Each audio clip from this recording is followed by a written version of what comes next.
সরিষা ইলিশের রেসিপি। আসসালামু আলাইকুম।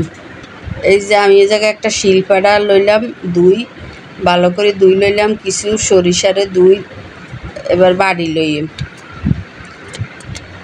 ভালো করে মিশ করি বাটতে হইব। ব্লান্ডারে করলে এত মিশ হয় না, কিছু গোড়া গোড়া থাই যায়। এরপরে কিছু কাঁচামরিচ লইলাম, যে উপকরণগুলো আমার লাগবো ওগুলা সবগুলা হাতে বাড়ি নিয়ে শিলপাড়ায়।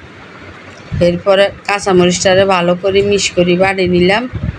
নেওয়ার পরে জায়গাতে দিয়ে আমরা 2-3 কোষ রসুন, 4-5 কোষের মতো রসুন দিলাম। রসুনটা বাড়া হয়ে গেছে। এবারে জায়গার মধ্যে দিলাম আপনার 2টার মতন পেঁয়াজ কুচি পেঁয়াজ বাড়ি লই। এরপরে পেঁয়াজগুলারে ভালো করে বাড়া হইলে এই জায়গার মধ্যে কিছু নারিকেল করে লইম, বাড়ি লইম লগে।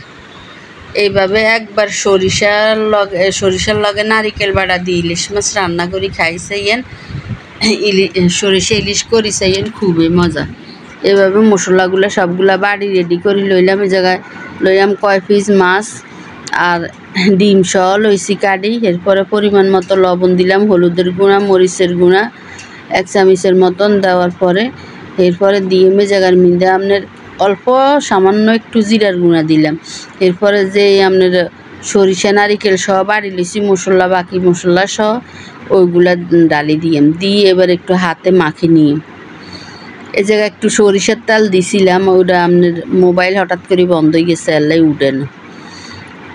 এরপরে আপনার এই সরিষা যে দিছিলাম আপনার সেটা মোবাইলে উঠে না।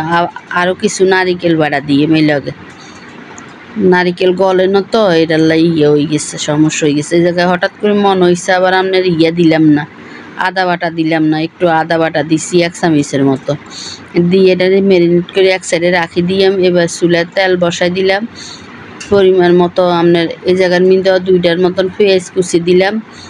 দেওয়ার পরে এগুলারে ভালো করে একটু ভাজি নিলাম, বাদামি কালার করতেন না। এই অবস্থা দিয়ে কিছু পেঁয়াজ বাটা, ওই যে জায়গায় পেঁয়াজ বাড়ছিলাম হিয়ান্তন কিছু উড়াই রাখছিলাম, এই পেঁয়াজগুলো এইগুলো একসাথে দিয়ে ভালো করে একটু কষাই নিয়ে ভাজা হয়ে গেছে। এবার একটু পরিমাণ মতো অল্প করে একটু পানি দিছি। দেওয়ার পরে এই জায়গার মধ্যে দিয়ে হলুদের গুঁড়া ছোট্ট চামিচে করি 1 চামচ হলুদের গুঁড়া, 1 চামচ মরিচের গুঁড়া, 1 চামচ মরিচের গুঁড়া দিয়ে দিলাম। এবার ভালো করে এটার একটু কষাই নিয়ে মশলা যত ভালো করে কষাইবেন আপনার তরকারি, যে কোনো তরকারি রান্না করেন স্বাদ দ্বিগুণ বাড়ি যায়। এই যে আমার মশলাটা কষানি হয়ে গেছে, এই যে ক্রিমি একটা ভাব চলিয়ে এসছে। এই অবস্থায় আপনার মশলাটার লগে আপনার যে সরিষা বাটা ম্যারিনেট করে রাখছি ওগুলা দিয়ে দেওয়ার পরে এগুলার একটু লাড়ি সাড়ি উল্টে পাল্টে ভালো করে করে দিয়ে। আসলে সরিষা ইলিশের লগে শুধু আপনার সরিষার তেল দিয়ে রান্না করলে বেশি মজা। আমি অল্প ছিল ঘরে, সরিষার তেল অল্প করে দিছি আর কিছু সয়াবিন তেল দিছি, একসাথে মিক্স করে দিছি। এরপরে এগুলারে উল্টে পাল্টায় যে করে ম্যারিনেট করছিলাম ওই বাড়িগা একটু পানি দিয়ে এই যে এইভাবে সবগুলা মাছেরও উল্টাই এবার একটু পানি দিয়ে দিলাম। এই পানির উপরে হইব, তইলে আজ আর আমার কাঁচা একটা ভাব থায় না, মাছেরও মশলারও গন্ধ যায় না।